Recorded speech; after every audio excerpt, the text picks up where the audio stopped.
लाहौर की अहम सड़कों पर पंजाबी ज़बान में लगे बोर्ड्स शहरियों की तवज्जो का मरकज़ बने हुए हैं।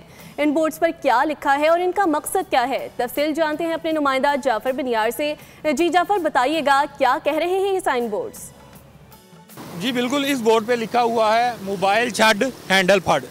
ये भी एक नसीहत है कि लोग दौरान ड्राइविंग मोबाइल फ़ोन का इस्तेमाल करते हैं। उस बोर्ड के लगाने का यही मकसद है कि मोबाइल फ़ोन को छोड़ो और अपना स्टीयरिंग पे ध्यान रखो ताकि अच्छे तरीके से ड्राइविंग कर सको। PHA लाहौर की जानिब से ये बोर्ड मुख्तलिफ आवेज़ा किए गए हैं लाहौर की सड़कों पर। पहले मरले में लाहौर से शुरू किया गया है। PHA हुकाम से हमारी बात हुई थी, उनका यही कहना था कि पूरे पंजाब में इस तरह के बोर्ड लगाए जाएंगे।